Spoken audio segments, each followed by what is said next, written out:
मेरी तकरीर सुन लीजिए। हमारे यहाँ क्या है ना, हंसी मजाक का माहौल है हमारे इलाके में, जलसे को भी इसी ही समझते हैं।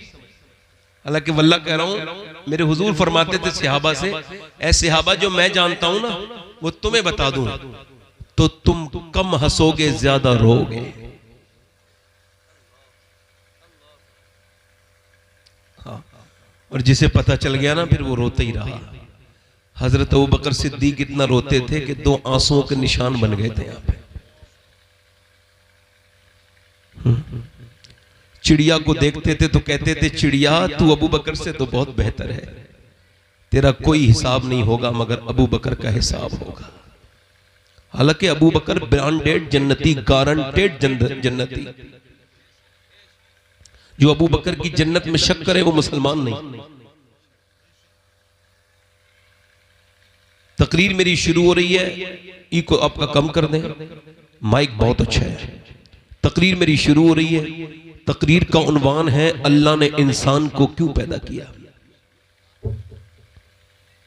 यह पहली शुरुआत है कि इंसान जब तक यह समझेगा नहीं कि वो क्यों पैदा किया गया है तो वो ऐसे ही सोएगा, वैसे ही जागेगा, फिर वैसे ही खाएगा, फिर वैसे ही सो जाएगा, फिर कमाएगा, फिर सो जाएगा।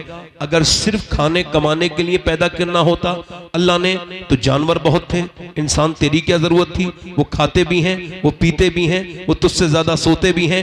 इंसान को अल्लाह ने क्यों पैदा किया, जब आप सवाल करेंगे आप तो इसका जवाब कोई साइंसदान नहीं दे सकता, कोई आपको फिलोसोफर नहीं दे सकता, कोई नासा का प्रोफेसर नहीं दे सकता, कोई दानिश्वर नहीं दे सकता, क्योंकि उन्होंने इंसान को बनाया नहीं, उनको इंसान के बारे में कुछ इल्म नहीं। इंसान का जवाब क्यों पैदा किया गया है। इंसान ने अपनी मोटरसाइकिल तब तक रखी जब तक वो चलती रही, जब तक मोटरसाइकिल ने फासला खत्म करना बंद किया इंसान ने मोटरसाइकिल फेंक दी। उसके बाद जब कार चलती रही तब तक चलाता रहा। यानी इंसान ये जानता है कि जब तक काम की चीज है मालिक के काम की है, और जब वो काम ना करे तो मालिक के किसी काम की नहीं। ऐसे ही याद रखो अल्लाह ने इंसान को जो पैदा किया है, जब आप पूछोगे रब क्यों पैदा किया, आवाज आई मैंने इंसान को अपनी इबादत के लिए पैदा किया और इम्तिहान के लिए पैदा किया। काहे के लिए बोलो, इम्तिहान के लिए। काहे के लिए, आजमाइश के लिए। काहे के लिए, ई को थोड़ा और कम करें भाई। काहे के लिए, आजमाइश के लिए। यानी आप भी आजमाए जा रहे हो, मैं भी आजमाया जा रहा हूं। इमाम मालिक फरमाते इंसान 2 बार पैदा होता है। कितने बार, 1 बार पैदा तो सुना है, 2 बार कैसे फरमाते, 1 बार तब पैदा होता है जब मां के पेट से पैदा होता है, 1 बार तब पैदा होता है जब वो ये जान ले कि अल्लाह ने उसे क्यों पैदा किया है। एक आदमी के किसी ने गोली मार के फेंक दिया दरिया में, मर गया, डाल दिया किसी ने, लावारिस लाश पड़ी रही दरिया में, फूल के ऊपर आई, सारे निशान मिट गए, चेहरा फूल गया, पेट भर गया, पे पानी भर गया, सड़ गई लाश। उसका पुलिस ने पकड़ के पोस्टमार्टम किया। पोस्टमार्टम ध्यान से सुनना, पोस्टमार्टम करने के बाद मुसलमान थी लाश, उसका निशानी मुसलमानों वाली मौजूद थी, उसे मुसलमानों के यहां पहुंचा दिया। इमाम साहब से कहा आप गुस्ल दीजिए। इमाम बोले मैं गुस्ल तो दे सकता हूं मगर कफन के पैसे मेरे पास नहीं है। कहा तो चंदा कर लेंगे। मस्जिद में ऐलान किया गया कफन दफन के लिए आप हजरात चंदा दें। कोई 10 रुपए लाया, कोई 3 रुपए लाया, कोई 5 रुपए लाया, जिसकी जैसी हैसियत थी। 2 घंटे चंदा हुआ तब कफन के और उसके लकड़ियों के पैसे और तख्तों के पैसे और उसके इकट्ठे हुए। उसके बाद उसको दफन किया। ना कोई नमाज जनाजा में रोया, ना उसका जनाजा उठा तो कोई रोया, क्योंकि वो तो लावारिस लाश थी। लावारिसों के लिए कौन रोता है, जिसे कोई जानता ही नहीं। जब दफन हुआ पुलिस ने 3 महीने तफ्तीश की और 3 महीने के बाद बताया कि जिसकी लाश चंदा करके दफन हुई है, जिसके तख्ते चंदा करके आए हैं, ये 100 बीघा जमीन का जोता था। इसके बैंक में 6 करोड़ रुपए थे। इसके पास 20 कारें थी, 20 जिम्मेदार था। मगर जब मौत आई तो क्या पता आपको मौत कब आए, क्या पता मुझे कहां आए। अपने तकब्बुर करने वालों, कोई ऐसा भी हादसा होता है जो इंसान की सारी निशानियां मिटा देता है। किस बात पे तकब्बुर है, जो चौधरी था, जिसके बागात 100 बीघे में फैले हुए थे, आज उसकी जब लाश उठी है तो उसको उठाने वाले भी और हैं, उसके कफन का चंदा हुआ। मैं तभी तो कहता हूं इंसान ये समझ ले कि अल्लाह ने तुझको क्यों दुनिया में भेजा था। गुरूर मत कर अपनी जिंदगी पर, तेरे और मेरी तरह न जाने कितने मर गए। इधर एक जगह गोंडा के पास एक जगह पड़ती है गौरा चौकी, मैं वहां जलसे में जा रहा था, एक लड़के का एक्सीडेंट हुआ था। एक्सीडेंट के बाद उसका भेजा रोड पे रह गया था और उसके भेजे को मैंने देखा, उठाया तो उसकी लाश नीचे पड़ी थी। देखो भाई, मोबाइल चलाना बंद कर दो। स्टेज पे भी आप लोगों से गुजारिश कर रहा हूं, मैं थोड़ा सा आपका खादिम हूं, खिदमत करने आया हूं। एक ही बात हो, अब जो जरूरी काम है जलसे का वही तो हो रहा है, ये जलसे का यही तो जरूरी काम है। अब लिहाजा मेरे पास भी मोबाइल है और मैं जब स्टेज मेंबर पे बैठता हूं तो ना किसी का जवाब देता हूं, ना कोई फोन उठाता हूं, ना मैं ये मानता हूं कि हुजूर के जिक्र से बड़ा कुछ नहीं है। मैं मुसलमान हूं और मैं इस वजह से तकरीर नहीं करता हूं इस तरह की कि मुझे आपकी खुशी लेनी है, नहीं नहीं, मुझे मदीने जाना है। जब मदीने जाऊंगा तो हुजूर ने अगर मुझसे पूछ लिया, मेरे आका करीम है, अगर ख्वाब में आए मदीने में और पूछ लिया क्यों आया है मेरे मदीने में, फला गांव में गया था, मेरे उम्मती तेरे सामने बैठे थे, तो तूने तो दिल से बात नहीं की थी। हुजूर के लिए कर रहा हूं, सरकार के लिए कर रहा हूं। मैं जब मदीने से वापस आता हूं तो कहता हूं या रसूलल्लाह जा रहा हूं, मगर जब तक रहूंगा मदीने से दूर मदीने का काम करता रहूंगा, आपका काम करूंगा या रसूलल्लाह। उसकी लाश नौजवान की पड़ी है, 22-23 साल का जवान है, कानों में लीड लगी हुई थी, तो चूंकि भेजा पूरा फट चुका था, रोड पर पड़ा था, मैंने भेजा उठाया और उसके बाद थैली में किया और उसके सर के पास रखा। मर चुका था मगर मोबाइल पे गाना चल रहा था, उसके कानों में जो लीड थी वो बाहर निकल गई थी, गाना चल रहा था। जब उसका गाना मैंने देखा, लोगों ने देखा तो गाना बज रहा था। मेरे नबी फरमाते हैं जो जिस हाल में मरेगा उस हाल में उठाया जाएगा। अब मुझे बताओ, जो गंदा गाना सुनता हुआ मर गया, जो अपनी जवानी के नशे में तेज मोटरसाइकिल चलाते हुए मरा, अब वो अगर कयामत के दिन भी गाना सुनता हुआ उठा तो क्या होगा?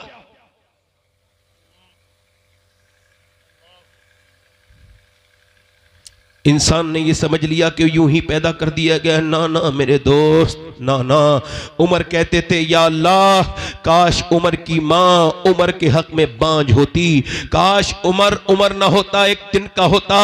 ये आखिरत का हिसाब व किताब, ये कब्र और हश्र के मामलात कितने सख्त हैं, चूंकि तुम्हें आपको और मुझे पता नहीं, इस वजह से डरते नहीं। मेरे दोस्त, मेरे भाई, इस तरफ देखो, मेरी अम्मी आयशा फरमाती हैं, जरा गौर करो, आज ऐसे ही वक्त गुजरता चला जा रहा है। कोई चौराहे पे वक्त गुजार गया, कोई मेरी बहन बेटी मियां बुराइयां करने में वक्त गुजार दिया, कुछ गीबत करने के लिए वक्त है औरतों के पास, मर्दों के पास, चौराहे पे बैठ के बातें करने का वक्त है, मगर अल्लाह का जिक्र करने का वक्त नहीं। मेरे नबी फरमाते हैं जन्नत में जब जन्नती चले जाएंगे और जब उनको जन्नत दे दी जाएगी तो जन्नतियों को कोई अफसोस नहीं होगा। ये मुझे बताओ, जन्नत अल्लाह जिसे दे देगा उसे कोई अफसोस होगा? नहीं नहीं, मगर जन्नतियों को भी एक अफसोस होगा। नबी से अर्ज की या रसूलल्लाह वो क्या? का वो ये अफसोस करेंगे जिस मालिक ने हमें जन्नत दी है, काश दुनिया में जो वक्त हमने खराब किया उसी मालिक को याद कर लिया होता, उसी रब को याद कर लिया होता जिसने जन्नत से हमें नवाजा है, जिसने जन्नत से हमें नवाजा है। मगर आज मेरा दोस्त गाफिल है। सूरज निकलता है तो कहता है इंसान आज मैं निकल गया हूं, जो तुझको करना हो वो कर ले, मैं आज आया हूं, आज के बाद नहीं आऊंगा। जब दिन डूबता है तो कहता है मैं गया, अब हिसाब के दिन आऊंगा, आज के बाद नहीं आऊंगा। सुबह हुई, शाम हुई, मौत के करीब चलते चले जा रहे हैं, लम्हा व लम्हा कब्र के करीब होते चले जा रहे हैं। ऐ मेरे दोस्त तौबा कर ले, ऐ मेरे भाई तौबा कर ले। आजा मेरे भाई, ये समझ ले अल्लाह ने तुझको क्यों पैदा किया, ये समझ ले। मैं आपको बताऊं, अपने पड़ोसी मुल्क में एक लड़का गाना गाता था, गाना गाते गाते मशहूर हो गया। 16 साल की उम्र में गाना गाते गाते बड़ा आदमी बन गया। उसने मर्सिडीज गाड़ी जीती, फिर दूसरी मर्तबा जीती, तीसरी मर्तबा जीती। उसने पैसे कमाए, दुनिया में घूमने लगा, वर्ल्ड टूर किया। उसके रियाल में, धर्म में, यूरो में और उसने पाउंड में, डॉलर में रुपया कमाया। इतनी दौलत कमाई, एक शहर में एक घर, दूसरे शहर में दूसरा घर बनाया, 2 घर बन गए उसके। और 2 घर बनने के बाद अपनी मर्जी की लड़की से शादी की, नौकर चाकर पीछे, फोन, गाड़ियां, दौलत, शोहरत। 23 साल की उम्र में गाना गा रहा था, विदेश में गाना गाते गाते गिर गया। हसीन लड़का था, होश में आया, अस्पताल में था, चेकअप हुआ तो पता लगा दोनों गुर्दे खराब हो गए। दोनों गुर्दे, अल्लाह ना करे किसी के गुर्दे खराब हो। जब गुर्दे, अभी मुझे एक जवान लड़का मिला था, उसकी उम्र भी ज्यादा नहीं थी, उसने बताया कि मेरे गुर्दे खराब हैं। अभी आपके यहाँ मैं आया था और पता चला उसके बाप ने उसको गुर्दा दिया, तब उसकी जान बची। किसी का तो हो जाता है। इधर देखो, ये हाथ की नस फड़क रही थी काशीपुर के पास एक लड़के की। मैंने पूछा क्या हुआ, रो के बोला मेरे दोनों गुर्दे खराब हैं और मेरा बाप सारी जमीन बेच के लगा चुका। मेरा बाप ने सब कुछ, मगर मेरे गुर्दे ठीक नहीं होते। कहता है 1 हफ्ते में 1 बार डायलिसिस होता है। डायलिसिस क्या होता है? पूरा खून निकाला जाता है, यानी जिसके गुर्दे खराब हैं उसका डायलिसिस 25,000 रुपए, 30,000 रुपए महीना कहां से आदमी देगा? घर बिका, मकान बिका।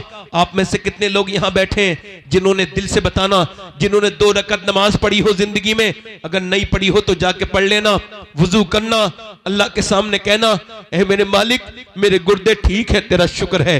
जरा गौर तो करो आप। मुझे कश्मीर में टेलीफोन आया तकरीर करने के लिए, मैंने कहा मेरे पास वक्त नहीं।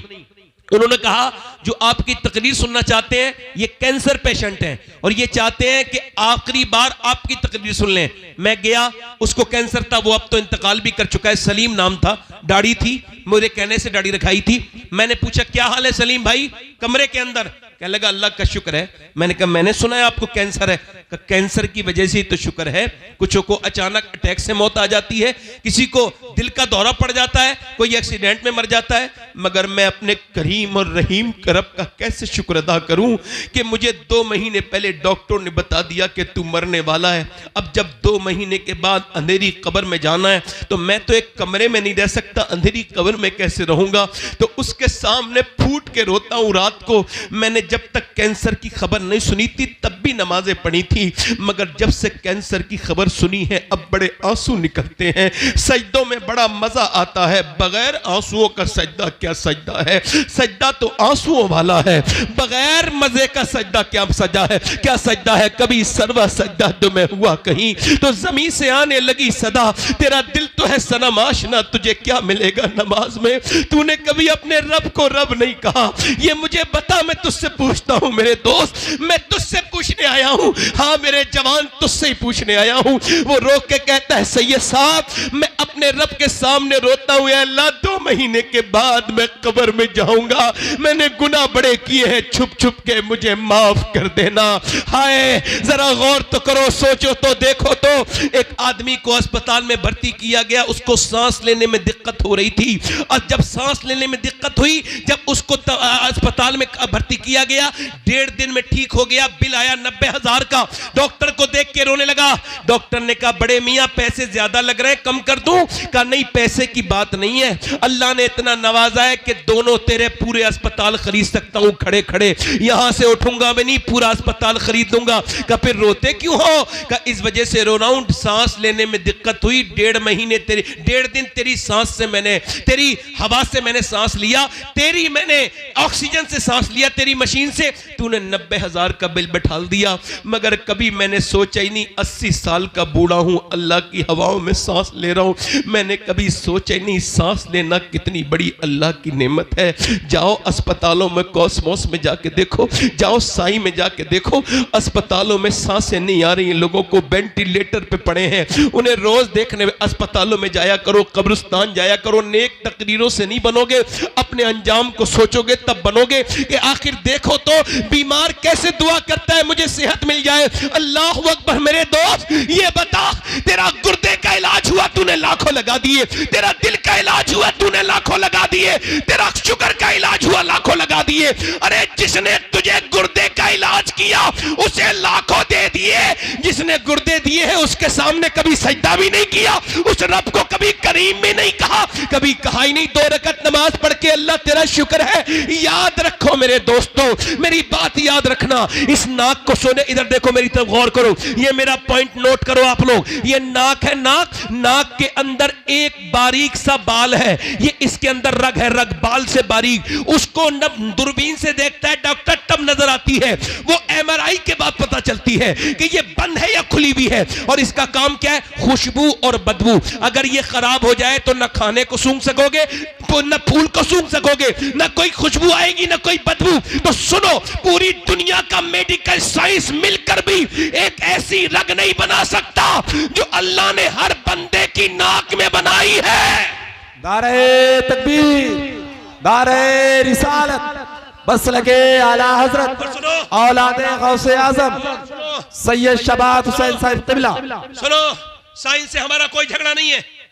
साइंस ये कहता है कि सूरज चांद 1.25 लाख मील दूर है।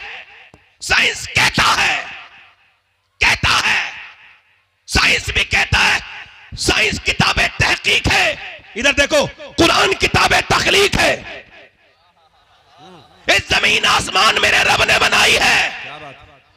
सुभान अल्लाह, सुभान। किसी ने, लोगों ने खुदाई का दावा किया, मगर आज तक किसी ने यह दावा नहीं किया जमीन मैंने बनाई, आसमान मैंने बनाया, या इंसान मैंने बनाया। वो अकेला मेरा रब है जो दावा करता है जमीन भी मैंने बनाई है, आसमान भी मैंने बनाया। सुभान अल्लाह, सुभान अल्लाह। अगर आप अपने रब को नहीं पहचानोगे जिंदगी बेकार है। जब तक समझोगे नहीं रब कौन है, कौन है जमीनों आसमान का मालिक, कौन है बोलो। मैं क्या आपसे क्या अर्ज कर रहा था, वो नौजवान जो गाने गाता था, अब उसकी तबीयत खराब हुई, डायलिसिस हुआ, एक मकान बिका, दूसरा बिका, गाड़ियां बिक गई, रिश्तेदार छोड़ गए। गरीबों की रिश्तेदारी कम हो जाती है, अमीरों की बढ़ जाती है। बोलो गलत बात है या सही है? सुनो, जनाजे तो गरीबों के बड़े सुनसान निकलते हैं, अमीरों को छींक आ जाए भीड़ लग जाती है। मेरे नबी फरमाते हैं, मेरा एक उम्मती बीमार हो जाए और कोई अल्लाह की रजा के लिए उसे देखने जाए, फरमाते मेरे आका जब तक वापस नहीं आता मेरा उम्मती 70,000 फरिश्ते उसके लिए दुआए मगफिरत करते रहते हैं। जरा जोर से बोलो, हम जैसे गुनहगार लोग और बीमारी पे किसी को देखने जाएं तो 70,000 फरिश्ते दुआए मगफिरत करें। ये कितनी बड़ी बात थी, मगर गरीबों को कोई देखने नहीं जाता। ओ मेरे दोस्तों, कोई गरीब अमीर नहीं, मेरी तरफ देखो, मैं आपसे पूछता हूं, उसने लोगों को टेलीफोन किया मगर पैसे किसी ने नहीं दिए उसे। कल तक तो लोग उसके साथ तस्वीर लेना चाहते थे। क्या शोहरत पे तकब्बुर है, क्या जमीन पे तकब्बुर है? अल्लाह ने नवाजा है तो गुरूर मत करना, किसी पे अपना धौंस मत जमाना, बल्कि अल्लाह ने नवाजा है तो मस्जिद में जाना और सजदा करके नाक रगड़ना अल्लाह के सामने और कहना मालिक मैं इस लायक नहीं था। अपने पुराने वक्त को याद करना, किसको वक्त को याद रखना? पुराने वक्त को याद रखना और कहना मालिक मैं इस लायक नहीं था, तूने मुझे नवाज दिया, मेरी हस्ती ये नहीं थी। अगर ऐसे कहोगे तो अल्लाह बहुत नेमतें बढ़ाएगा। वो तकब्बुर करने वालों को पसंद नहीं करता। और सुनो, उसकी मौत करीब आने लगी। वो नौजवान जो कल तक बड़े गाने गाता था, मौत करीब आई, बीवी ने देखा रो रहा है, चेहरा काला हो गया। कहा क्यों रोते हो? कहा मैं अपनी बीवी को जीते जी बेवा देख रहा हूं और अपने बच्चों को यतीम देख रहा हूं। मैं सोच रहा हूं कि आज सबने मेरा साथ छोड़ दिया, मैंने जिन्हें गाने सुनाए उन्होंने मेरे फोन उठाने बंद कर दिए। मैं सोच रहा हूं अल्लाह ने आवाज दी तो गाने गाए, और जब मेरा बुरा वक्त आया लोगों ने छोड़ दिया। अगर गानों के बजाय मैंने नबी की नाते पढ़ी होती तो मेरा ये हाल नहीं होता, मेरा ये हाल नहीं होता। मगर मियां, आंख तब खुलती है जब बंद होने वाली होती है। इससे क्या फायदा? आज ले उनकी पनाह, आज मदद मांग उनसे। मेरे दोस्त, इम्तिहान का मतलब क्या है? तू सुबह फजर का वक्त है, तू सो रहा है नौजवान, नींद ने बड़े अच्छे से अपने तौर पर कब्जा जमाया हुए है और बिल्कुल सर्दी भी बड़ी सख्त है। तू लिहाफ के अंदर से अपना एक हिस्सा भी निकालना नहीं चाहता, बल्कि तू दबा रहा है, किधर से हवा आती है उधर से भी अपना कपड़ा दबा रहा है। मगर अचानक अजान की आवाज हुई। क्या आवाज आई? अजान की आवाज। अब सुनो नौजवान, सुनो मेरे दोस्त, अजान की आवाज आई, लिहाफ में गरमाई है, तू उठा, नमाज पढ़ने जा रहा हूं। नफ्स ने कहा आराम कर, सो जा, सर्दी बड़ी है, पढ़ लेना। ईमान ने कहा नहीं, नमाज अगर एक बार कज़ा हो गई तो कितनी बार उसको कज़ा पढ़ लो मगर अदा नहीं हो सकती। आए है, मैं आपको बताऊं, मैं अपनी बात कर रहा हूं, मुझे दुनिया में सबसे बेहतरीन काम यही लगता है कि नमाज को उसके वक्त में पढ़ लिया जाए। और मैंने नमाज की जितनी बरकतें देखी, अभी देखो चल रहा है ना, कितना चला ये वो दुनिया भर की चीजें, फला पकड़ लेंगे, नमाज नहीं पढ़ने देंगे। इस हाल में भी अल्लाह गवाह है कि मैंने हर जगह नमाज पढ़ी, एयरपोर्ट से लेके मुझे आज तक किसी ने टच तक नहीं किया, चूंकि मैं ये जानता हूं मैं जिसके सामने झुक रहा हूं ना, वो दिलों का भी मालिक है, इंसानों का भी मालिक है। आपने कभी सोचा ही नहीं ऐसा। हम तो दुनियादार बने रहे। फजर का वक्त है, अल्लाह फरमाता है हदीस कुदसी है, मैंने इंसान को पैदा किया तो उसके साथ अपने दुश्मन नफ्स को भी पैदा किया। यानी मेरा नफ्स मेरा भी दुश्मन, अल्लाह का भी दुश्मन। नफ्स अल्लाह का दुश्मन। नफ्स कह रहा है आराम कर ले, ईमान कह रहा है उठ जा। नफ्स कह रहा है सो जा, सर्दी बड़ी है। ईमान ने लिहाफ फेंक दिया, और फेंकने के बाद ईमान ने लिहाफ फेंकने के बाद ईमान आगे बढ़ा। उसने फिर ईमान ने ठंडे पानी में अपने हाथ डाल दिए और ठिठरते हुए वुजू करके मस्जिद में गया कांपता हुआ और अपनी नाक लगड़ दी। जैसे ही नाक सजदे में लगी है, फरिश्तों ने आवाज दे दी, आज ये बंदा अपने नफ्स पर कामयाब हो गया, इसने अपनी जिंदगी का ये वक्त कामयाब किया। जिंदाबाद।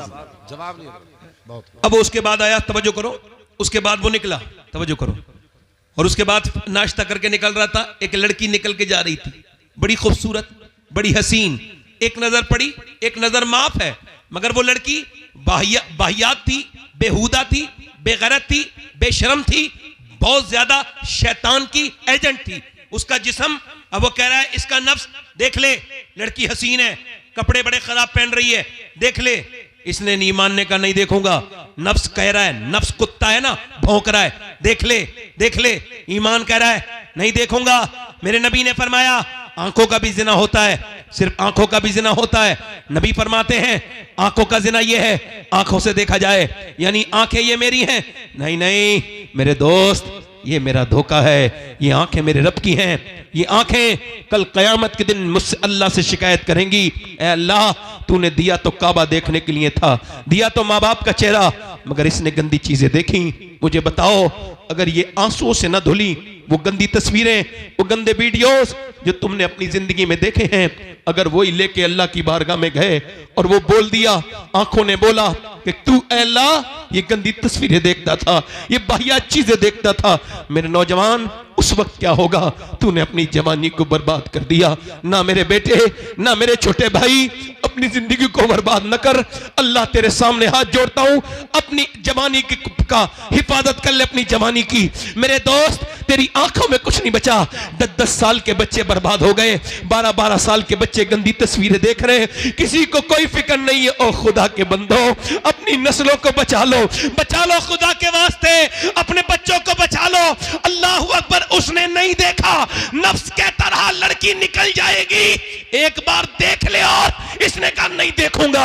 जब वो निकल गई, इसने नीचे को आंखें की तो आंसू गिरे और कहने लगा या इलाही रंग लाए जब मेरी बेबाकियां, उनकी नीची नीची नजरों की हया का साथ हो। और मुसलमान, अल्लाह ने तुझे मोबाइल चलाने के लिए पैदा नहीं किया था।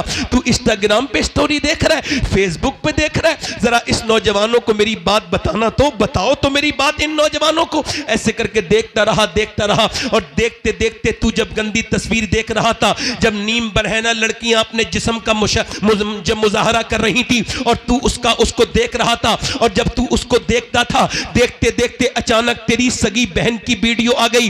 अब तू अपनी बहन की वीडियो देख के कांप गया, मेरी बहन यहां गंदी जगह ये वीडियो गंदा बनवा रही है, मुझे तो नहीं पता। कांपता हुआ अपनी अम्मी के पास गया, क्या मेरी बहन गंदी तस्वीर बनाती है? कहा नहीं नहीं वो तो नहीं बनाती। तूने कैमरा चेक किया तो पता लगा चुपके वो भी अपनी वीडियो बनाती थी। तू चुपके देखता था तो तेरी बहन भी चुपके लोगों को अपना जिस्म दिखा रही थी, अपने फॉलोवर बढ़ाने के लिए। ना मेरे दोस्त, ना मेरे भाई, वापस आ जा, ये गंदगी न कर।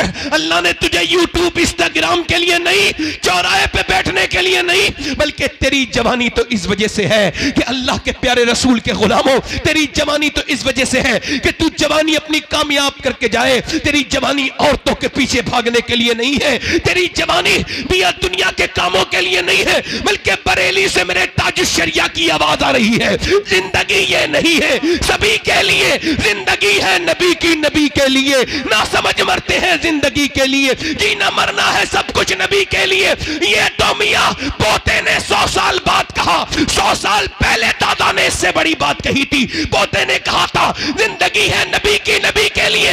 दादा बोले जमीनो जमा तुम्हारे लिए, मकीनो मका तुम्हारे लिए, चुनीनो चुना तुम्हारे लिए, बने दो जहां तुम्हारे लिए, हम आए यहां तुम्हारे लिए, उठे भी वहां तुम्हारे लिए। नारे तकबीर, नारे रिसालत, मसलके आला हजरत सैयद शबात मियां साहिब क़िबला, औलादे गौसे आजम, औलादे गौसे आजम, सरजमीने अदलपुर, इस्लाहे मुआशरा कॉन्फ्रेंस।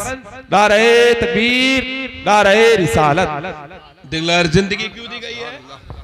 जिंदगी क्यों दी गई है? जिंदगी है नबी की, है? जिंदगी है नबी की, नबी के लिए जिंदगी है नबी की। मेरे नौजवान, मेरे भाई, आजा, वापस आजा। तेरी जवानी औरतों के पीछे भागने के लिए नहीं, तेरी जवानी नहीं किसी लड़की पे नजर डालने के लिए नहीं, तेरी जवानी तो मेरे हुजूर के लिए है। इश्क उससे कर। इधर देखो, एक आदमी, तवज्जो करना, इधर देखो भाई, तवज्जो। दिल लग रहा है नहीं लग रहा है? जिन लोगों का दिल लग रहा हो दोनों हाथ उठा के बोलो सुभान अल्लाह। एक ताबई बुजुर्ग है, उनका नाम है हारून बिन उस्मान। क्या नाम है बोलो? इधर देखो, हारून। अरे ये शागिर्द किसके? अनस इब्न मालिक। अनस इब्न मालिक का मज़ार बसरा के करीब। और अनस इब्न मालिक कौन? हुजूर की 10 साल नौकरी करने वाले। भाई नौजवान, वापस आओगे? अच्छा ठीक है। आप अच्छा मुझे देखो, मैं क्यों देखता हूं लोगों को? मैं सबका भला चाहता हूं। बेशक, बेशक। और मुझे क्या पड़ी है बोलो? बेशक। जो देखता हूं लोगों को, सुने सब। ये बताओ सुनाना कौन चाहता है? जो कुछ समझाना चाहता है वही तो सुनाना चाहता है भाई। बेशक, बेशक। अब तवज्जो करो। अब वो कह रहे हैं साहब लड़कियां बिगड़ गई, लड़के बिगड़ गए। ना ना ना भाई, लड़की लड़के बाद में बिगड़ते हैं, पहले अम्मी अब्बा बिगड़े हैं भाई। आपने ये पहले कैसे कह दिया कि लड़की लड़का बिगड़ गए? पहले तो अब्बा अपने घर में बड़ी सी टीवी लाया। तजर्बा है आपको इस बात का? नहीं। मेडिकल साइंस ये कहता है कि बच्चा पेट के बाहर असर नहीं लेता, मां का पेट के अंदर से लेता है। ये मेडिकल साइंस अब कह रहा है। अभी 20-25 साल पहले या 50 साल पहले उन्होंने ये बात डिक्लेयर की है कि मां के सोने का असर भी बच्चे पे होता है, मां के खाने का असर भी होता है। तवज्जो करो, मां के खाने का असर सुनो, मां के खाने का असर, मां के पीने का असर, मां के सोने का असर, मां के रोने का असर। मां कमजोर, बच्चा कमजोर। मां ताकतवर, बच्चा ताकतवर। बोलो यही उसूल है नहीं? डॉक्टर कहते हैं टेंशन मत लेना, टेंशन लोगी तो बच्चे पे असर हो जाएगा। बल्कि ये जो अपनी बीवियों को मारते हैं इनके लिए बता रहा हूं, अभी रिसर्च हुआ है। ये जो बीड़ियां पीते हैं, बीड़ियां, इन्हें भी बता देना। ये जो सिगरेटें पीते हैं इन्हें भी बता देना। जो सिगरेट अपनी बीवी के सामने, हामला के सामने पिए और बीड़ी पिए, उसका बच्चा अच्छा ज्यादातर जो है वो दिमाग के मामले में वो बहुत कमजोर पैदा होता है। ये जहर है, किसी का छोड़ा हुआ धुआं अगर नाक में आ जाए तो। वैसे मर्जी आपकी है, मेडिकल साइंस है। एक साहब करे गुटखे खाने से कुछ नहीं होता। अब जब उनका कैंसर हुआ तो किसी ने पूछा क्या हुआ? बोले यार मेरा बड़ा देर में आग खुली। एक दो गुटखा खाने से थोड़ी हो जाएगा, हल्के हल्के होगा ना भाई। एक दो गुटखा खाने से, एक दो सिगरेट पीने से होगा? पूरे पूरे जबड़े कटे हुए लोगों के मुंह इतने से खुलते हैं, पूरी जिंदगी रोटी नहीं चबा सकते वो। अगर बच भी गए तो लिक्विड ही पिएंगे और अपनी जानों को हलाक कर रहे हैं मेरे दोस्त। अपने लिए नहीं तो अपनी बच्ची के लिए, अपनी बीबी के लिए, अपने बच्चों के लिए। आपको पता है, ये एक अस्पताल में मैं गया कैंसर मरीज को देखने, तो कैंसर के मरीज ऐसे करके ढके हुए ऐसे। अब जब ऐसे करके ढके हुए थे, समझ रहे हो?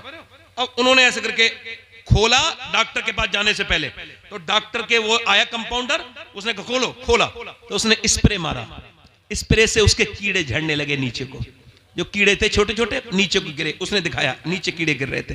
और उसके बाद उसने उसके अंदर खुशबू मारी, स्प्रे मारा खुशबू का। अब डॉक्टर देखेगा, ये जो डॉक्टर है ना कैंसर देखने वाला, इसे तेरी जिस्म की बदबू पसंद नहीं, तूने जरा से शौक में ये क्या कर बैठा मेरे जवान। तेरे नबी ने तो ये कहा था कि तू वुजू करे तो 3 बार कुल्ली करना। इस्लाम ने तो ये कहा था कि जब तू सोए तो मिसवाक करके सोना, और जब उठे तो पहला काम मिसवाक करके। और तूने अपने मुंह में ये गंदी चीजें रख ली, तू गुटके खा के सो गया। ओ मेरे दोस्त, नहीं नहीं मेरे भाई, नहीं। मैं क्या कह रहा था, मां बाप का असर पैदा होने के बाद नहीं। हॉवर्ड ने रिसर्च किया कि बच्चे पागल कौन हो जाते हैं, पैदा पागल होते हैं, पैदा होते ही वो बेकार होते हैं। उन्होंने कहा ये वो बच्चे हैं जब अपनी मां के पेट में थे, इनके बाप ने इनको मारा, जब मारा तो पेट के बच्चे पे असर हुआ, वो पागल पैदा हुआ। इसका मतलब ये है कि जब और डॉक्टर के पास जाती है औरत, और डॉक्टर कहता है तुम अगर चाहती हो बच्चा ताकतवर पैदा हो तो ऐसा करना कि तुम ऐसा करना, ज्यादा आयरन की चीजें खाना, जैसे बादाम खाओगी आयरन है, जैसे आप खाओगी सेब खाओगी आयरन है उसके अंदर। अगर आप ये चाहती हो कि आपका बच्चा ज्यादा विटामिन सी लेके पैदा हो तो उसके लिए आप लीमू को चूसना, लीमू पीना और संतरा खाना। आप ये चाहती हो बच्चे के अंदर विटामिन डी बढ़े तो ज्यादा अमरूद खाना, और धूप में बैठने से विटामिन डी बढ़ती है। और मेरी बहनें सुने कि जब अल्लाह का बनाया हुआ सेब, संतरा, अनार, अमरूद अगर मां खाए तो बच्चे पे असर हो जाए, तो क्या अल्लाह का कुरान मां पढ़ेगी तो बच्चे पे असर नहीं होगा? क्या बात है, नारे तकबीर, बोलो तो सही, नारे रिसालत, होगा कि नहीं होगा? बहुत खूब, बहुत खूब, जवाब नहीं, बोलो होगा। इधर देखो, ये पानीपत है, पानीपत ज्यादा दूर तो नहीं अपने यहाँ से ऐसे ही होगा 250 किलोमीटर पानीपत। दिल्ली से 80 किलोमीटर है, 90। वहां एक बच्चा पैदा हुआ, 1 दिन रोया, 2 दिन रोया, 3 दिन रोया, 4 दिन रोया। 1 हकीम, 2 हकीम, 3 हकीम, 4 हकीम, 5 हकीम, हकीमों ने देखा ठीक नहीं हुआ। 1 महीने के बाद फखरुद्दीन बहाउद्दीन जकरिया मुल्तानी के दामाद गुजर के गए। उन्होंने जब आवाज सुनी, कहने लगे ये बच्चा रो नहीं रहा है, का फिर अल्लाह को याद कर रहा है, वली है अल्लाह का वली पैदा हुआ ये बच्चा। लोगों ने कहा कैसे? कहा जाके घर दिखाता हूं। पहुंचे, कोई है? बाप निकल के आया, जी ये आपका बच्चा रो रहा है? कहा मेरा ही बच्चा है। कहा ये वली है? कहा दिमाग ठीक है? ना सोया है ना सोने दिया है, वली कह रहे हो? डॉक्टरों के पास लेके पागल हो गया। कहा मेरी गोद में लाके दो, उसे परेशान ना करो।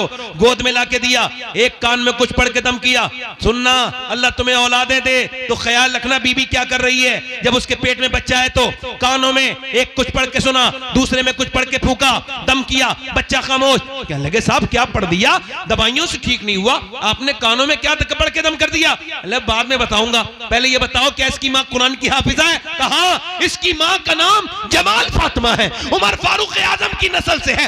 वो 24 घंटे में एक कुरान खत्म कर देती है, यानी 24 घंटा पूरा नहीं होता, इसकी मां का कुरान पूरा हो जाता है। वो बुजुर्ग बोले तो सुनो, जब ये अपनी मां के पेट में था ना तो उसने उठते बैठते चलते फिरते रोटी बना के ऐसा कुरान पढ़ा कि पेट के अंदर बच्चे की कुरान सुनने की आदत हो गई। जब बच्चा पैदा हुआ मां जचगी में गंदगी में चली गई, कुरान उसने पढ़ा नहीं। बच्चे को कुरान की भूख लग रही थी, तुम 1 महीने से दवाइयां खिला रहे थे, मैंने एक कान में एक आयत पढ़ी, दूसरे में दूसरी पढ़ी, बच्चा खामोश हो गया। उसी बच्चे का नाम शरफुद्दीन बू अली शाह कलंदर पानीपती है। सुनो, जब मां पानीपत में कुरान सुना है तो बच्चा पानीपत में बू अली शाह कलंदर बनता है, और जब मां मदीने में कुरान सुना है तो बेटा करबला की जमीन पर सर कटने के बाद नेज़े पे चढ़ के कुरान सुनाता है और कहता है मां अगर फातिमा होती है तो बेटा हुसैन। नारे तकबीर, हाथ उठा के नारे तकबीर, नारे रिसालत, बस लगे आला हजरत उलमाए अहले सुन्नत औलादे गौसे आदम सैयद शबात हुसैन साहिब क़िबला। ये कुरान तो इस कौम ने जने कहां रख दिया। जवाब नहीं, ये कुरान तो मेरे नबी का सबसे बड़ा मौजज़ा। सुभान अल्लाह, बहुत जवाब नहीं। कुरान, जो कौम कुरान को नहीं पढ़ेगी उसे बर्बादी से कोई नहीं रोक सकता। बेशक बेशक बेशक। अब मियाँ का दिया हुआ तावीज 3 बार उसमें मोम जामा हो गया। मैं किसी मियाँ का मुखालिफ नहीं, एक जगह में मियाँ लोगों के खिलाफ बोल रहा था, खराब मियाँओं के खिलाफ, तो अच्छे मियाँ बुरे मान गए। मैंने कहा चोर की दाढ़ी में तिनका, मियाँओं का तावीज इधर देखो। कहां चले भाई? अच्छा आना, मैं कयामत तक यहीं बैठा हूं, दुरूद शरीफ पढ़ लीजिए आप लोग। मतलब 1 घंटा आदमी बैठ नहीं सकता। खत्म कर दूं भाई? दिल लग रहा है? लग रहा है दिल? जी जी हाँ बोलेंगे, बोलेंगे। नूर भाई आपको ट्रेन भी पकड़वाएंगे, बोलेंगे, जोर से बोलो सुभान अल्लाह, दिल लगा के बोलो। मैं क्या अर्ज कर रहा था, मेरी तरफ देखो। अब वो मियाँ का तावीज तो मोम जामा करके लगा दिया गले में, और उसको तो खूब इतर भी लग रहा है, और जो हुजूर का कुरान था उसको अलमारी में रख दिया। उसकी तो जुमे के दिन भी गर्द नहीं छुटी। हाय हाय यार, उस जमाने थे। इधर देखो, कुरान तो वो चीज है, ये उलमा बैठे हैं। कुरान तो एक गैर मुस्लिम लड़की की एक मुसलमान लड़की दोस्त थी बचपन में, तो वो मुल्लानी के यहाँ कुरान पढ़ने जाती थी, तो वो भी इसके साथ जाने लगी। खैर हल्के हल्के उसने नाजरा पढ़ लिया कुरान पूरा। गैर मुस्लिम की लड़की ने, तवज्जो है कि नहीं? जी जी ध्यान से सुनना, गैर मुस्लिम की लड़की ने नाजरा कुरान पढ़ लिया। उसने हल्के हल्के हल्के हल्के चुपके चुपके अपनी पड़ोसन के साथ, अपनी सहेलन के साथ कुरान को हिफ्ज भी कर लिया। यानी एक गैर मुस्लिम की लड़की, मैं कौम का नाम नहीं ले रहा हूं, हालात ठीक नहीं है, मगर सुन लो, गैर मुस्लिम लड़की, बुतों के पुजारी उसके घर वाले। मैं तुम्हें कुरान का मौजज़ा दिखा दूं। ये कुरान को जो छोड़ दिया ना, ये कुरान को छोड़ना इस कौम की तबाही बन गया। जरा मैं सही कह रहा हूं तो बोलो जरा। वैसे मैं किसी के बोलने से फर्क नहीं पड़ेगा, मुझे पता है मैं बात सही कह रहा हूं। है अगर कोई मुझे दाद नहीं देता तो मुझे उसकी अकल पे अफसोस होता है, अपनी तकरीर पे अब नहीं होता। हाँ वो जमाना था, अपडेट हो गया हूं। तो वो जो है कि नहीं, कुरान पढ़ते पढ़ते वो लड़की जवान हो गई। उसका रिश्ता बड़े कट्टर आदमी के साथ हुआ जो मुसलमानों से बड़ी नफरत करता था। जब बारात आने लगी, शादी का वक्त ठहर गया, तो उसने अपनी उस्तादनी से कहा, उस्तादनी आपा मैंने कुरान हिफ्ज़ तो कर लिया और दिल में मैंने कलमा भी पढ़ लिया है, मगर अगर मैंने बता दिया तो मेरे घर वाले मुझे मार देंगे, मेरे घर वाले मुझे। तो उसने कहा कि तू शादी कर, जाओ उसके साथ, गैर मुस्लिम के साथ, अल्लाह तेरा इंतजाम करेगा, और तू जिस कुरान की हाफिजा है वो खुद तेरी हिफाजत करेगा। कुरान सुभान अल्लाह सुभान अल्लाह। वो गैर मुस्लिम के साथ चली गई। उसकी उस्तादनी ने तोहफे के नीचे छुपा के कुरान रख दिया और कहा मैं ये चाहती हूं ये मेरी शागिर्द वहां जाकर इस कुरान को खोले। अब वो कुरान जब वो नौकरी पे चला जाता तो वो कुरान पढ़ती और दुआ करती, या अल्लाह मेरे शौहर को भी ईमान की तौफीक दे दे। मगर वो था बड़ा कट्टर, मुसलमानों से नफरत करने वाला, बड़ी नफरत करता था। मगर अल्लाह के इंतजाम, उसको एक दिन घर आया, बीवी के सामने रोने लगा। बीवी ने कहा क्या हुआ? कहने लगे कई दिन से तबीयत खराब थी, अस्पताल में चेकअप करके आया हूं, तो डॉक्टर ने कहा कैंसर आखिरी स्टेज में है, अब तुम बचोगे नहीं। कहता है एक तो तुम इतनी खूबसूरत, इतनी मेरी भरोसेमंद, इतनी खिदमत करती हो, और मेरे बच्चा छोटा सा, बस मौत की वजह से डर रहा हूं। आगे बढ़ के बोली सुनो, मुझसे एक वादा करो, अगर तुम ठीक हो जाओ, मेरे पास इलाज है, तो जो मैं कहूंगी वो मान लोगे? उसने कहा बिल्कुल मान लूंगा, अगर मैं ठीक हो जाऊंगा। कहा बिल्कुल, तेरे पास कोई दवा का है? मेरे पास दवा।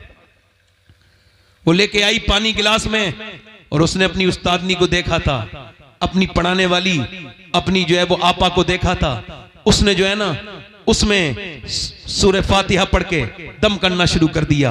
वो जब बीमार कोई आता था तो वो पढ़ती थी, वो दम करके पिलाती रही। तबीयत अल्लाह के फजल से ये हुई कि 3 महीने के बाद बोली अब चेकअप करा के आओ। चेकअप करा के आया तो उसने कहा ऐसा लगता है कि तुझे कभी कैंसर था ही नहीं, तेरे अंदर कभी कैंसर था ही नहीं। वापस आके खुश था, रिपोर्ट देख के फूले। अरे जिसकी जिंदगी बच गई हो बोलो, उससे बड़ी खुशी क्या होगी। बोला मेरी बेगम ये बताओ कि तुमने ये क्या पढ़ पढ़ के सुनाया था। कि तुम जिस इस्लाम से नफरत करते हो ये उसी का कुरान मैंने पढ़ के सुनाया था, उसी रब का कुरान। अब तुमने मुझसे वादा किया था कि तुम कलमा पढ़ोगे। वो आगे बढ़ के बोला बिल्कुल, मैं बिल्कुल जिसे मैं नहीं मानता हूं उसकी किताब ने मुझे बचा दिया। जब मैं मानने लगूंगा तो फिर हाल क्या होगा। कलमा पढ़ के मुसलमान हो गया, फिर वो मुसलमान, उसका खानदान मुसलमान। कुरान अगर मां पढ़े तो पूरी खानदान को फायदा है। सुभान अल्लाह, सुभान अल्लाह या रसूल अल्लाह।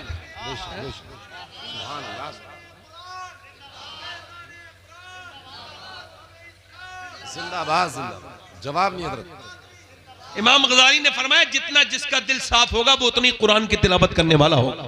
बेशक बेशक, सुभान अल्लाह। अब कुरान तो इधर देखो, तवज्जो करो। लड़की बिगड़ गई, लड़का ना ना ना, लड़की तो ठीक ठाक थी, लड़की को बिगाड़ा किसने। इन्होंने कहा करबला के ऊपर बयान करो, तो लो करबला के ऊपर सुन लो। इधर देखो, अगर 6 महीने की बच्ची, 6 साल की लड़की के सर पे दुपट्टा रख दो, ईमान से कह रहा हूं जान दे देगी, मगर बड़े होकर दुपट्टा नहीं हट सकता उसके सर से। लड़की बिगड़ी नहीं, लड़की बिगाड़ी। लड़की बिगड़ी नहीं, लड़की बिगाड़ी। अरे लड़कियां तो जनाजे की रौनक है। अरे जिस घर में लड़कियां नहीं उसमें तो मौत हो जाए तो पता ही नहीं चलता मौत हुई है नहीं हुई है। बाप का जनाजा रखा है, इधर देखो, बाप का जनाजा रखा है और सब माल बांट रहे हैं, मगर लड़कियों को भी लड़ते नहीं देखा होगा। मगर लड़की तो फूल थी, मगर उसको बिगाड़ा किसने। बड़ी यार आपके यहां डिस्टरबेंस है। हमारे इलाके में लोग बड़ा समझते नहीं, अहमियत नहीं समझते। आपको खबर नहीं है मैं किस नहज पे बात कर रहा हूं। थोड़ा समझ लिया करो, मैं आपका गुलाम हूं। गुलाम वो होता है जो सुनाना चाहे, आका वो होता है जो सुनना ही ना चाहे।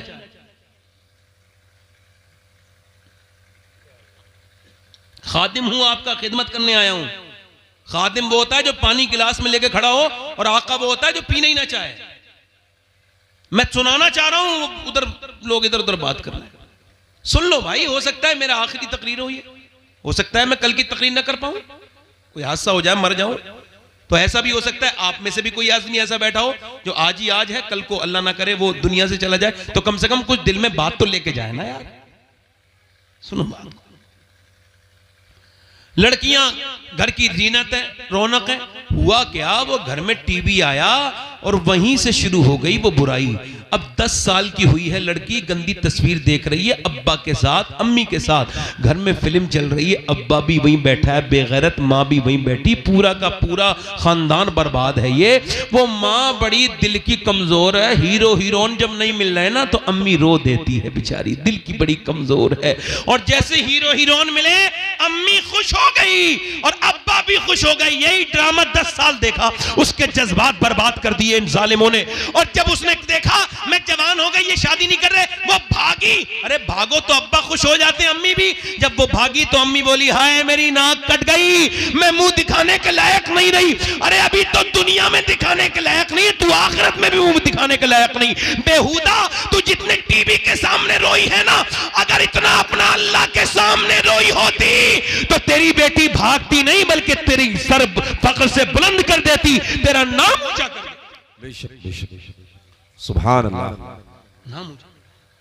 गैर मुस्लिम खुश हो रहे हैं, इधर देखो, ये भी मेरी बात जरा नोट कर लें आप लोग। गैर मुस्लिम खुश हो रहे हैं, हमने मुसलमान लड़कियां कन्वर्ट कर ली, उनका इस्लाम छीन लिया, मुसलमान को हिंदू बना दिया, और तुम्हारी औकात ही नहीं है किसी सच्ची मुसलमान औरत का ईमान छीन लो।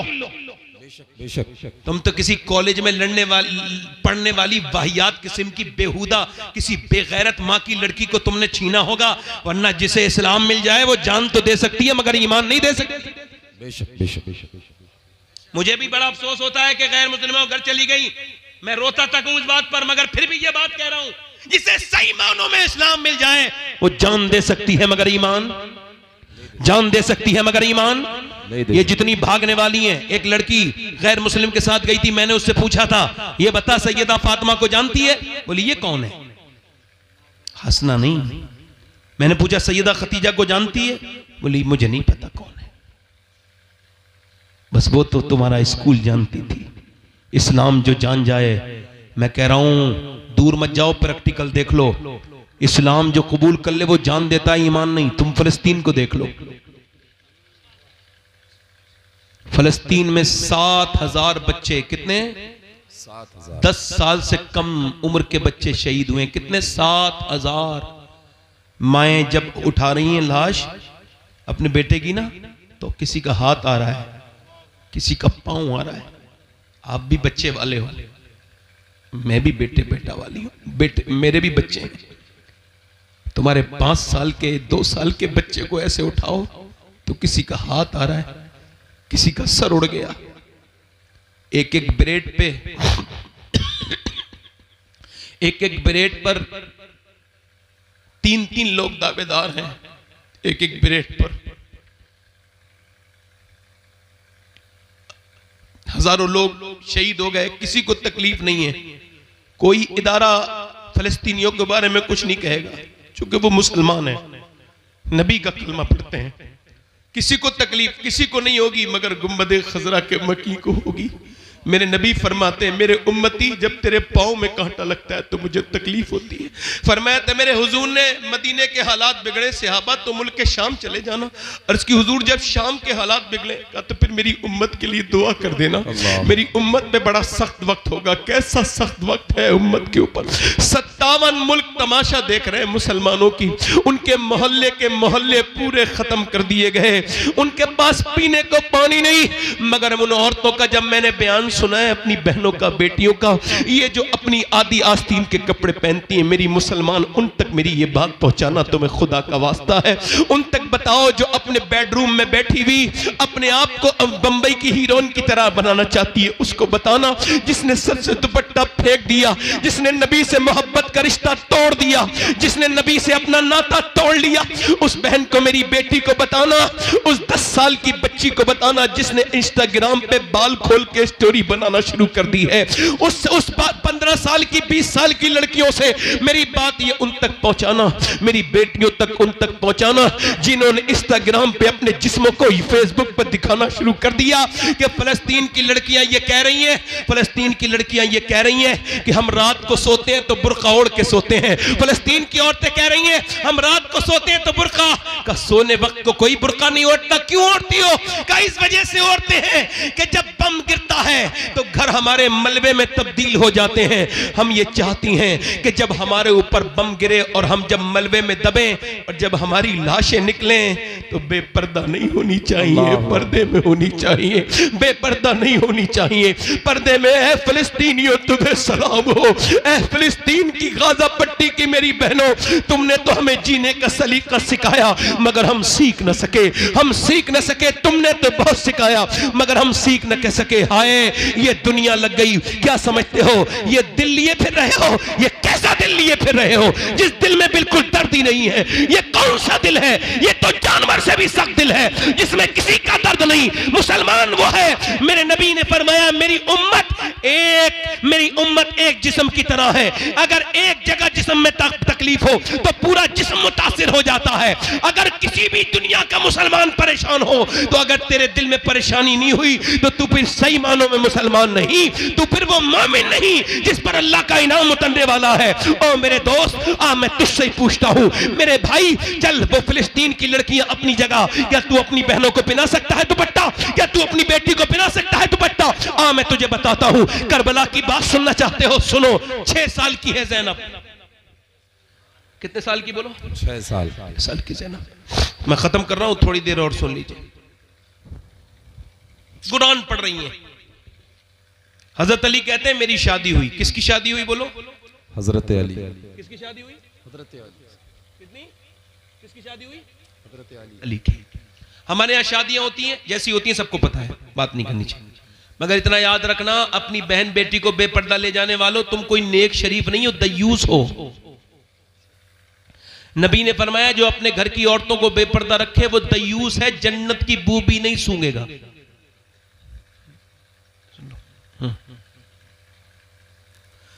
हजरत अली कहते हैं मेरी शादी होकर मेरी फातिमा मेरे घर में आई, मेरी बीबी, तो मैंने उन्हें देखते ही रोना शुरू कर दिया। तो वो बोली कि आपको शादी पसंद नहीं जो रो रहे हैं?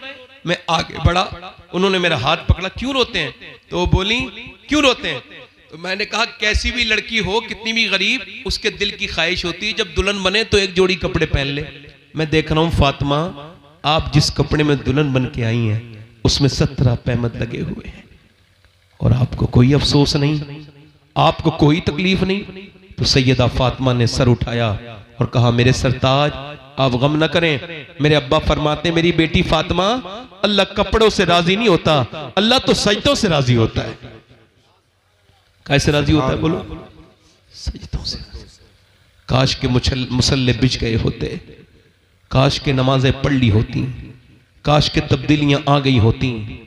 मेरे दोस्त मेरी तरफ देख, करबला का मैदान है, सैयदा कायनात की बेटी जैनब है। कौन है बोलो? जैनब। इधर पूरा घर पड़ा हुआ है, बच्चा काट दिया गया है। अली के घर के नबी के विसाल को अभी 50 साल ठीक से नहीं हुए कि पूरी हुजूर की नस्ल का कत्ल कर दी गई। छोटे छोटे बच्चे, इमाम हुसैन, उनके सारे साथी, करबला का मैदान, जैनब सैयदा हैं, निकल के जा रही हैं तो किसी ने आपकी चादर पे हाथ डाला, चादर खींच ली। चादर जब खींची तो बालों से सर ढक लिया। क्या करबला सुनोगे? बालों से सर ढक के मदीने की तरफ को मुंह देख के कहा, है मेरे नाना, मैं वही जैनब हूं कि जब आप दुनिया से तशरीफ लेके जा रहे थे तो आपने मुझे सीने लगाया था और कहा था मेरी जैनब बिल्कुल अपनी नानी खदीजा से मिलती हैं। ए नाना, मैं वही जैनब हूं जिससे आप बहुत प्यार करते थे। आज मैंने वादा किया था अम्मी से मेरा सर कभी नंगा नहीं होगा, मगर मेरे भाई शहीद हुआ हुसैन, मेरा सर नंगा नहीं हुआ। मेरे भाई की, मेरे भतीजों की लाश पर घोड़े दौड़े, मेरे सर से दुपट्टा नहीं गया, मगर अब जालिम ने मेरा दुपट्टा खींच लिया। मेरे पास दुपट्टा नहीं है, मैंने बालों से चेहरा ढक लिया है। मेरे नाना नाराज ना होना अपनी बेटी से, अपनी नवाजी से नाराज ना होना। लो दुपट्टा छिन गया तो बालों से सर ढक गया, चेहरा ढक गया। ओ मेरी बहन, मेरी बेटी, ये तेरी दुनिया। ओ मेरे दोस्त, जरा अपनी बेटियों की खबर ले, अपनी बहनों की खबर ले। जरा देख तो उधर जनाजे पड़े थे करबला की बीबियों के, शोहरों के, और वो सजदों में अल्लाह के सामने। इमाम ज़ैनुल आबिदीन फरमाते मेरी फूफी ने करबला से लेके दमिश्क से लेके मदीने तक का सफर किया, मगर मेरी फूफी ने कभी, मेरी फूफी की नमाज़े तहज्जुद भी क़ज़ा नहीं हुई। मेरी फूफी जब वो ऊंट नहीं रोकते थे तो ऊंट के ऊपर ही नमाज अदा कर लेती थी। बस मसला वही आता है, तरजीह अव्वल अल्लाह को बनाना होगा, उसी को बनाना होगा। मैंने दोस्तों, कब तक तौबा नहीं करोगे? बोलो कौन सा दिन आएगा जो तौबा करोगे? बोलो कौन सा दिन आएगा? मैंने अपने बाप को अपने सामने दफन होते देख लिया, मैंने अपने ताया को अपने सामने दफन होते देख लिया। मेरा बेटा कब्र में चला गया, मैं पूछता हूं तुमने अपने रिश्तेदारों को दफना दिया, और भी कोई निशानी चाहिए मौत के ऊपर? नहीं नहीं, मेरे नबी फरमाते हैं, मेरे आका फरमाते हैं कि जब रूह निकाली जाती है मैयत की, मरने वाली की, तो वो उसके गले की ताकत छीन ली जाती है, वरना वो इतनी जोर से चीखे कि उसके चीखने से लोग अपने बच्चे छोड़ दें, अपना घर बार छोड़ दें, अपनी दुनिया छोड़ दें। उसकी चीख ऐसे निकले, अल्लाहु अकबर, कैसा पुरदर्द है मौत, मौत कितनी सख्त है मौत। कभी आपने सोचा मौत कितनी सख्त है? मेरी बेटियों, मेरी बहनों, तुमको तो बड़ा अंदाजा होगा, जब उंगली जलती है तो कितना दर्द होता है। क्यों? क्योंकि जब आग पहुंचती है तो रूह भाग जाती है, रूह जहां से हटती है वहां दर्द होता है। है। जरा गौर करो, जब रूह निकलती होगी तो कितनी तकलीफ होती होगी, पूरे जिस्म से रूह निकलती होगी तो कितनी तकलीफ होती होगी। हजरत सैयदना ईसा अलैहिस्सलाम अपनी माँ मरियम की कब्र पे जाते हैं और कहते हैं मेरी माँ मरियम, मैं अब मुर्दे जला लेता हूँ, तू कहे तो तुझे जिंदा करूं। अंदर से आवाज आई, ना मेरे बेटे ईसा, मेरी रूह निकली थी, इतनी तकलीफ हुई थी, उसका एहसास अभी तक हो रहा है, उसका एहसास अभी तक हो रहा है। हजरत उमर फारूक आजम, कोई है उमर फारूक आजम के टक्कर का यहाँ पर? तो फिर क्यों नहीं डरते? उमर कौन? मेरे नबी ने फरमाया मेरे बाद कोई नबी होता तो मेरा उमर होता। फरमाया मेरा उमर जब ईमान लाया तो आसमान के फरिश्तों ने खुशियां मनाई। हजरत उमर के मारी गए चाकू, जब मारा चाकू फट गई आंत, दूध पिया आंत से निकल गया। बेटे से बोले वक्त मौत का करीब है, सर रख दे जमीन पे, नहीं रखा। ओए अब्दुल्ला सर जमीन पे रख दे, नहीं रखा। अब्दुल्ला सर जमीन पे रख दे, ओ बेटे रख दे। सर जमीन पे जब रखा तो अपनी नाक आपने मिट्टी में रगड़ी और कहा ऐ अल्लाह, लोग कहते उमर ये है, उमर वो है, मगर उमर तो तेरी बारगाह का मुजरिम है, अगर उमर तो तेरी बारगाह का मोहताज है। मौत का वक्त है, अगर तूने आज उमर को न बख्शा तो उमर बर्बाद हो जाएगा, उमर बर्बाद हो जाएगा, उमर बर्बाद हो जाएगा। हाय उमर, कौन उमर? हजरत अली आए, बोले या उमर तुम क्यों रोते हो यार? मैंने नबी से सुना है कि तुम्हारा घर जन्नत में है, तुम्हारा महल सुनहरा है, इतना खूबसूरत महल है कि मेरे नबी को पसंद आया था। अली तुम गवाही दोगे? मैं भी गवाही दूंगा, मेरा बेटा हसन भी गवाही देगा। ओ मेरे दोस्त, याद रखना जो भी आपने किया है सब लिख गया है, एक एक चीज को वो देख रहा है। वो समीन बसीर भी है, वो अलीमुल खबीर भी है, वो अल्लामुल गुयूब भी है, वो देख रहा है, वो सुन रहा है, वो जान रहा है। एक औरत मूसा अलैहिस्सलाम के जमाने में, आखिरी रिवायत, अपने मूसा अलैहिस्सलाम के जमाने में एक आदमी के पास आई, कहने लगी मेरे बच्चे भूखे हैं, बड़ी प्यास भूख है मेरे बच्चों को, कुछ दे दे। उसने कहा मैं तो औरतों का शौकीन हूं, तुझे पसंद करता हूं, रात गुजार, जिस्म पे इख्तियार दे दूंगा। उसने कहा सुन, अपना जिस्म बेचने नहीं आई, वापस गई, मगर फिर आई, कहने लगी मेरे बच्चे बेहोश होने लगे, मजबूर हूं, दे दे, रात को आ जाऊंगी, जो तेरा दिल चाहे कर लेना। वो ठीक है, पैसे लेके चली गई, खिला पिला के शाम को आई, रात को बैठी थी, जब बैठी थी ना इसके करीब कमरे में, ये इसके करीब गया जिना करने के इरादे से, हाथ जब लगाया ना, हाथ जब लगाया तो कांपने लगी और फिर उसके पसीने आए। और क्यों रोती है? पैसे नहीं मिले क्या? ड्रामा करती है? का सब कुछ पैसे नहीं होते, ईमान भी कुछ होता है। का क्या मतलब? का मेरे बच्चे अगर भूखे ना होते तो मैं कभी नहीं आती। मेरा ईमान यह है कि जब मैं नमाज पढ़ती हूँ, सजदा करती हूँ, तब भी मेरा अल्लाह देखता है, और जब मैं जिना कर रही हूँ तब भी मेरा अल्लाह देख रहा है। ऐ मेरे दोस्त, मेरे नौजवान, तुझको इस बात का एहसास ना हुआ कि तू जब गलत जगह गया, किसी लड़की को गलत जगह लेके गया, किसी होटल में, किसी रूम में, तो किसी ने न देखा, मगर अल्लाह ने तो देख लिया ना तुझे, रब ने तो देख लिया ना तुझे। बोल, तुझे अल्लाह की शर्म नहीं? मेरे नबी फरमाते हैं, मेरा अल्लाह फरमाता है मेरे महबूब, मैं अगर जानी जिना करने वाले को माफ भी कर दूं, वैसे वो करीम है, मगर फरमाता है, हदीस कुदसी है मेरे महबूब, मैं जिना करने को माफ भी कर दूं और अगर उसे जन्नत भी दे दूं तो जन्नत में अपना दीदार नहीं कराऊंगा, यानी वो अपना दीदार नहीं कराएगा। इन आंखों से देखोगे जिससे गंदे नजारे देखे थे, तुम्हारे मेरे नफ्स ने मुझे बर्बाद कर दिया। इस नफ्स को पहचानो। ऐ दो नौजवानों, अपने नफ्स की ख्वाहिशों में बर्बाद ना हो जाओ, ना ना ना, अपना वकार बनाओ, अपने आप को मजबूत करो, अपने ईमान और अकीदों को।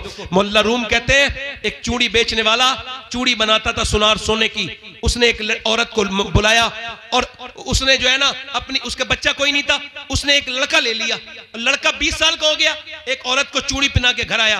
बीबी ने कहा कौन सा गुनाह किया है? कोई नहीं। कहा दरवाजा नहीं खोलना जब तक बताओगे नहीं। बोला एक लड़की का हाथ पसंद आ गया था औरत का, मैं पकड़े रहा थोड़ी देर, फिर सोचा अल्लाह देख रहा है, छोड़ दिया। कहा अंदर आ जा, मैंने जिसे अपना बेटा बना के पाला है ना 20 साल, आज उसने मेरा गंदे तरह से हाथ पकड़ा, गंदे तरह से हाथ लगाया, मैं समझ गई मेरे आदमी ने किसी के ऊपर हाथ डाला है जिस्म पर, किसी की इज्जत पर, तो आज मेरे घर में भी हाथ डल गया। वो आदमी कांप के बोला है अल्लाह मेरी बेटी मेरी बीबी की हिफाजत कर ले। हमें भी सोचना चाहिए नौजवानों, ना ना ना मेरे दोस्त, अपनी जवानी बर्बाद न कर, ना मेरे दोस्त, अपने रब से डर। ऐ मेरे भाई, वो औरत रोने लगी, इतना रोई, कह लगी मेरा बच्चा अगर भूखे ना होते, कह लगी है मेरे रब माफ कर देना अपनी बंदी को, अगर मेरे रब मेरे बच्चे भूखे ना होते तो कभी ना आती। रोई, रोके, वो उसका दिल धुल गया। बोला तुझे मैं अपनी बहन बनाता हूं, पैसे दिए, वो तो चली गई, वो चली गई, वो तो चली गई, मगर वो जो था ना, वो बोला मालिक एक दिन आई थी हाथ तक नहीं लगाया, मैं कितना गुनहगार हूं, मैंने कितनी इज्जतों पे डाके डाला है, मैंने कितनी इज्जतें लूटी हैं, सजदे में गिर गया और इतना रोया, सो गया। सुबह को दरवाजे पे दस्तक हुई, दरवाजा खोला, का कौन? आप बताओ आप कौन? का मेरा नाम तो ये है, का मैं अल्लाह का नबी मूसा हूं, अल्लाह ने तुझे सलाम भेजा है। लगा मूसा चेक कर लो, मैं इस इलाके का सबसे वाहियात गुंडा इंसान हूं, मैंने बहुत इज्जतें लूटी। का रोया भी है तू? कहा कितना? का रात रोया हूं, पूरी कहानी सुना के बोला, मेरी पूरी आंखें भीग गई थी। का कितनी? पूरा चेहरा। मूसा बोले तेरा तो पूरा चेहरा भीग गया था, मगर अल्लाह फरमाता है ऐ मेरे बंदे तू गुनाह चाहे कितने भी कर ले, मगर इतना रोले सच्चा कि तेरी आंख का आंसू तेरे गाल तक आ जाए, मैं सारे गुनाह माफ कर दूंगा, सारे। ये दोस्त, ये रिश्तेदार, ये अजीज, ये हाथ झाड़ के आ जाएंगे कब्र में, मिट्टी और कोई काम नहीं आएगा मेरे दोस्त, कोई नहीं आएगा। हाथ उठा के बताओ कितने हुजूर के नाम पे गर्दन कटा सकते हो? कितनों को मौत की फिक्र है? हाथ उठा के बताओ, दोनों हाथ उठा के बोलो, हुजूर के नाम पे कौन कौन गर्दन कटा सकता है? दोनों हाथ उठा के बोलो इंशाल्लाह। हाथ गर्दन कटा दोगे? नीचे हाथ। एक दूसरे की तरफ ना देखना, मुस्कुराना नहीं। जो गर्दन कटा सकता है कुछ भी कर सकता है, कुछ भी कर सकता है ना। एक दूसरे की तरफ ना देख। कितने लोग ऐसे हैं जो गर्दन भी कटा देंगे और आज से मेरे नबी के नाम पे पूरी दाढ़ी भी रखा लेंगे। इस महफिल में खड़े हो जाए, खड़े हो जाए। जो नबी के नाम पे दाढ़ी रखा है वो खड़ा हो जाए। एक दूसरे की तरफ ना देखें, मुस्कुराए ना। जो पूरी दाढ़ी रखा है अपने नबी के नाम पर वो खड़ा हो जाए। आपके दाढ़ी है, जिसके दाढ़ी ना हो वो आज से कौन है जो अपने नबी के नाम पे दाढ़ी रखाएगा? नौजवान है कोई आशिक रसूल? देखो आप एक दूसरे की तरफ ना देखो, मेरी तरफ देखो, मेरी तरफ देखो जरा। अब बताओ कौन है ऐसा आशिक रसूल जो आज से अपने नबी की सुन्नत को जिंदा करेगा? है कोई? कोई ना बोले और कोई सामने ना बोले। नहीं, जो आज से रखा है वो खड़ा हो जाए, जो अपने नबी के नाम पे है। कोई आशिक रसूल? हर नबी के दाढ़ी, हर वली के दाढ़ी। हाँ याद रखो, दाढ़ी सुन्नत है, सुन्नत से चेहरे में बरकत होती है। दाढ़ी मुड़ाने वाला खूबसूरत नहीं है, दाढ़ी रखाने वाला खूबसूरत है। कोई इस महफिल में आशिक रसूल हो, नौजवान कोई एक, जो आज से अपने नबी के नाम पे पूरी दाढ़ी रखाने की नियत करे, वो इस महफिल में खड़े होकर कहे आज तक जिया था सभी के लिए, आज से जीऊंगा नबी के लिए। है कोई आशिक रसूल? सुभान अल्लाह। इस महफिल रसूल में है कोई आगे पीछे से दीवाना हुजूर का? देखो मुझे कोई अफसोस नहीं है, आ जाओ, आ जाओ, बाहर आ जाओ, निकल के बाहर आ जाओ। देखो आप लोग डरा मत करा करो कि मियां की इज्जत खराब हो जाएगी। जो पूरी दाढ़ी रखा है वो बाहर निकल के आ जाए भाई, आ जाओ, आ जाओ। सुभान अल्लाह, सुभान अल्लाह। आइए, उन्हें आने दो भाई, आने दो। सुभान अल्लाह। नारे तकबीर, नारे रिसालत। पूरी दाढ़ी रखाने वाला बाहर निकल के आए। और कोई आशिक रसूल है? कब्र में पहुंचोगे, ये जिनके लिए दाढ़ी मुड़ा रहे उधर देखो, ये सब कब्र के बाहर रहेंगे। वही नबी कब्र में तशरीफ लाएंगे जिनकी सुन्नत है ये दाढ़ी। सुभान अल्लाह, सुभान अल्लाह। आ जाओ मेरे भाई, अल्लाह ताला आपको पर फजल करे। आ जाओ, आ जाओ, आ जाओ, आ जाओ। सुभान अल्लाह, सुभान अल्लाह। नारे तकबीर। मैं देखो आज तो मैं इनको हाथ डाल रहा हूं, कब्र में जब जाएंगे तो मेरे नबी खुश होंगे इंशाअल्लाह। सुभान अल्लाह, सुभान अल्लाह। आ जाओ, दो आशिक रसूल हो गए। सुभान अल्लाह। खड़े रहना, खड़े रहना भाई, अभी जा रहे हैं, खड़े रहना। नारे तकबीर, नारे रिसालत। या रसूल अल्लाह। कोई तीसरा आशिक रसूल है जो सुन्नत रसूल के लिए बाहर निकले? सब दफन करके लौट जाएंगे, याद रखना। जिनको चेहरा दिखाने के लिए दाढ़ी मुड़ाते हो, दाढ़ी रखाने वालों सुनो मेरी बात याद रखना, सब छोड़ के चले जाएंगे, कब्र में मेरे नबी का दीदार होगा। सुभान अल्लाह दाढ़ी सुभान अल्लाह। कटाना मुंडाना एक बराबर है। एक मुट्ठी दाढ़ी जो रखा है वो खड़ा हो जाए, जिसके छोटी दाढ़ी हो वो भी खड़ा हो सकता है। जो खड़ा होगा उसको अल्लाह अजर देगा, बदला देगा। हुजूर की महफिल है, दो खड़े हो गए। मेरी बख्शिश के लिए तो कोई ना खड़ा होता, मेरा कहना ही अगर कबूल कर ले अल्लाह तो काफी था। बेशक बेशक। एक साहब कह रहे थे आपको डर नहीं लगता कोई नहीं खड़ा होगा तो बेइज्जती हो जाएगी? मैंने कहा बंदे की अभी कोई इज्जत ही नहीं है। बंदे की इज्जत उस दिन होगी जिस दिन ईमान पे खात्मा हो जाएगा। बाकी मेरी नजर में कोई इज्जत ही नहीं। बस मौत के वक्त ईमान नसीब हो और ईमान पे मर जाओ, यही इज्जत है। सारी इज्जतें उसे मिली जो ईमान बचा के ले। कोई तीसरा आशिक़ रसूल है? सुभान अल्लाह। तीसरा है कोई आशिक़ रसूल? आ जाओ नौजवान। अच्छा, मैं इस लड़के के लिए दुआ भी कर रहा था दिल में, या अल्लाह ये खड़ा हो जाए। ये तीसरा आशिक़ रसूल हो गया, सुभान अल्लाह। पूरी दाढ़ी रखाने वाला। मेरे इस दुनिया के लिए मत रखाओ, ये दुनिया तो छोड़ देगी, छोड़ो। चौथा कोई आशिक़ रसूल है? महफिल रसूल में 4 यार कमाने वाला इमाम हुसैन का आशिक़। उठो इमाम हुसैन का तकरीर सुनने वालों, आ जाओ, करबला वालों के नाम पे खड़े हो। कोई चौथा आशिक़ रसूल है? सुन्नत, आ जाओ, बाहर आ जाओ निकल के। सुभान अल्लाह सुभान अल्लाह सुभान अल्लाह। दिल लगा के जरा बोलो सुभान अल्लाह, सुभान अल्लाह। माशाअल्लाह।